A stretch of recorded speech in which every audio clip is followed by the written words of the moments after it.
सौर मंडल में होने वाली हर चीज किसी न किसी तरह से आपके साथ भी होती है। महाशिवरात्रि की रात में ऊर्जा प्राकृतिक रूप से ऊपर उठती है। आप लेट जाएं तो आप खुद को नुकसान भी पहुंचा सकते हैं। इसलिए उस रात हम उत्सव मनाते हैं। शायद लगभग 6 करोड़ लोग देखेंगे।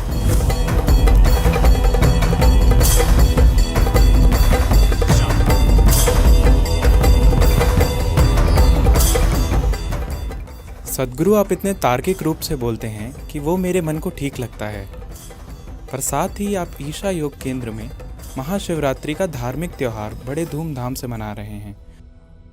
मेरे जैसे युवा व्यक्ति के लिए ये धार्मिक त्यौहार पुरानी रस्मों जैसे लगते हैं। तो मैं जानना चाहता हूँ कि महाशिवरात्रि का युवाओं के लिए क्या महत्व है। धन्यवाद। What kind of festival would you like? आपको किस तरह का त्योहार पसंद है? शायद बस वैलेंटाइन डे या वैसा कोई त्योहार? वो भी धार्मिक है, वो संत वैलेंटाइन का त्योहार है। ठीक है, तो महाशिवरात्रि क्या है? आपको ये समझने की जरूरत है, भारत में साल में 365 त्योहार होते हैं। हाँ, आज आर्थिक स्थिति ऐसी है और हमने अपने काम और दूसरी चीज़ों को ऐसे व्यवस्थित किया है कि कई त्योहार खत्म हो चुके हैं। अब भी लगभग 30 से 65 त्योहार मनाए जाते हैं। शायद इससे भी ज़्यादा। अलग अलग लोग लगभग 50 से 60 त्योहार मना रहे हैं, लेकिन ये संख्या भी घट रही है। लगभग 5 या 6 त्योहार बड़े पैमाने पर मनाए जा रहे हैं। तो उनमें से कुछ सामाजिक हैं, उनमें से कुछ धार्मिक हो सकते हैं, बहुत कम धार्मिक हैं, बाकी सभी कैलेंडर से जुड़े हैं। लगभग हर भारतीय त्योहार कैलेंडर से जुड़ा है, यानी सौर मंडल में जो हो रहा है उससे जुड़ा है। हम कुछ ऐसा करना चाहते हैं जो बाकी सौर मंडल की उस दिन की स्थिति के हिसाब से ठीक हो। यह महत्वपूर्ण इसलिए है क्योंकि आप जिसे मेरा शरीर कहते हैं, यानी जो मानव सिस्टम है, वो इसी धरती से निकला है। ज्यादातर लोग इसे तब तक नहीं समझते जब तक आप उन्हें दफन नहीं करते। उन्हें लगता है कि वे कहीं और से आए हैं। नहीं, ये शरीर, इसे बनाने के लिए सौर प्रणाली कुम्हार के चाक की तरह काम कर रही है। तो सौर मंडल में होने वाली हर चीज किसी न किसी तरह से आपके साथ भी होती है। तो सौर मंडल में जो कुछ होता है उसे बहुत ही ध्यान से समझा गया है। उसी हिसाब से हमने खास तरह के उत्सव तैयार किए थे और हम वो खास चीजें करते हैं। तो महाशिवरात्रि की रात, मैं इसे कम शब्दों में कहूंगा क्योंकि जो आपने पूछा है वो बहुत बड़ा विषय है। वो दिन जो हर साल उसी दिन नहीं आता। मॉडर्न कैलेंडर में इसकी एक ही तारीख नहीं होती। स्वाभाविक रूप से, क्योंकि धरती इस तरह से नहीं घूम रही, यह एक खास तरीके से घूम रही है और धरती थोड़ी झुकी हुई है।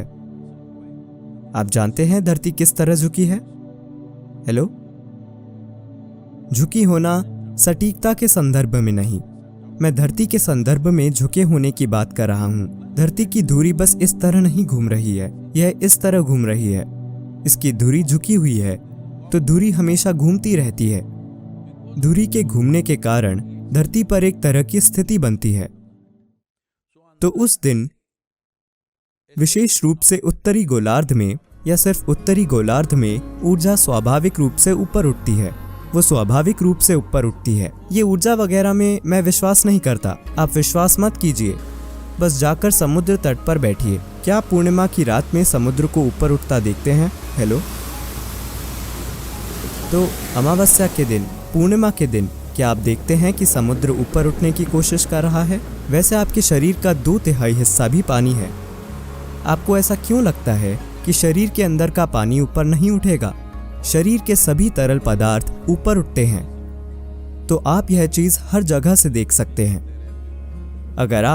क्या आप किसी मानसिक संस्थान में कभी गए हैं? नहीं, आप वहां शायद बस एक बार के लिए गए हों।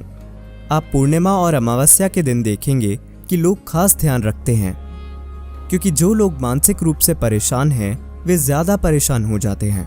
लोग सोचते हैं कि चांद पागलपन पैदा करता है, इसीलिए लूनर और लूनी वगैरह शब्द मौजूद हैं। चांद पागलपन पैदा नहीं करता, वह बस हर चीज को ऊपर उठा देता है। अगर आप थोड़े पागल हैं तो यह आपको ज्यादा पागल बना देता है। आप थोड़े प्रेममय हैं तो यह आपको ज्यादा प्रेममय बना देता है। आप थोड़े ध्यानमय हैं, यह आपको ज्यादा ध्यानमय बना देता है। आपका जो भी गुण है वह बढ़ जाता है, क्योंकि यह सिस्टम में एक तरह का उफान है। इस खास दिन जो दिसंबर की संक्रांति के बाद आता है, 22 दिसंबर सर्दियों की संक्रांति होती है। उसके बाद ग्रहों की स्थिति ऐसी होती है कि उस विशेष रात को ऊर्जा जबरदस्त तरीके से स्वाभाविक रूप से ऊपर उठती है। If on that night if you lie down, उस रात को अगर आप लेटे रहते हैं तो जब ऊर्जाएं इस तरह से बढ़ने की कोशिश कर रही होती हैं तो आप उन्हें एक तरह से रोकते हैं। बात सिर्फ यह नहीं है कि आप फायदे को खो देंगे, आप खुद को बहुत संवेदनशील तरीके से नुकसान भी पहुंचा सकते हैं। ये सब चीजें आपके लिए तभी मायने रखती हैं जब आप एक संपूर्ण इंसान होना चाहते हैं। जब मैं एक संपूर्ण इंसान कहता हूँ तो आप चाहते हैं कि इंसान में जो भी क्षमता उजागर की जा सकती है उसे आप उजागर करना चाहते हैं। अगर आप उस तरह के नहीं हैं कि आप शाम को नशा करके सो जाते हैं तो जो क्षमता मौजूद है आप उसे भी मार देना चाहते हैं, तो ये आपकी मर्जी है। लेकिन अगर आप एक संपूर्ण मानव होना चाहते हैं, आप चाहते हैं कि आपके साथ हर चीज पूरे पैमाने पर हो, तो आप सिस्टम में होने वाले सारे छोटे छोटे बदलावों पर ध्यान देते हैं और उनकी परवाह करते हैं। तो आप सीधे बैठना चाहते हैं। आप चाहते हैं कि आपकी रीढ़ उस रात सीधी खड़ी रहे। जब ऊर्जाएं ऊपर बढ़ रही हों तो आप उन्हें और ऊपर जाने में मदद करना चाहते हैं, न कि ऐसे। इसलिए हमने जागरण का तरीका बनाया है। इसका मतलब है सतर्क रहना और सीधा रहना। लोगों को सीधा कैसे रखें? बस उन्हें बैठा दीजिए। आप सोचते हैं वे बैठे रहेंगे। अगर मैं आपको 5-6 घंटे के लिए बैठा दूं तो क्या आप बस यूं ही बैठे रहेंगे? नहीं, मुझे आपका मनोरंजन करना होगा। शाम 6 से सुबह 6 बजे तक 12 घंटे नॉन स्टॉप संगीत, नृत्य, ध्यान, ताकि हर कोई सचेत बैठा रहे। लगभग 10 लाख लोग एक जगह पर होते हैं, लेकिन ये संख्या बढ़ रही है। तो अब दक्षिण भारत में 130 से अधिक शहरों में हमारे पास बड़े स्क्रीन हैं ताकि लोग वहाँ इकट्ठा हों और बहुत ज़्यादा लोग यहाँ न आएं। लेकिन फिर भी 7 से 8 लाख लोग एक जगह पर होंगे और 86 से अधिक चैनल इसे लाइव टेलीकास्ट करते हैं। तो कितने लाखों लोग देखेंगे हम नहीं जानते। पिछले साल कहा गया था लगभग 6 करोड़ लोगों ने देखा होगा। इस बार और ज़्यादा लोग देखेंगे। तो ये इतना विशाल हो गया है क्योंकि लोगों को इससे फ़ायदा हुआ है। आप उस रात एक काम करें, बिना किसी नशे या ड्रग के बस सचेत होकर बैठें। आपको उत्सव पसंद नहीं है तो आप बस ऐसे यूं ही बैठिए, यह आप पर है। तो आपको यह समझने की ज़रूरत है a human being needs celebration. कि इंसानों को जश्न मनाने की ज़रूरत होती है। अगर आपके जीवन में उत्सव होना है तो आपको हंसी खुशी की भावना लानी होगी, वरना कोई उत्सव नहीं होगा। ज़्यादातर लोग तभी जश्न मना सकते हैं जब आप उन्हें शराब पिला दें।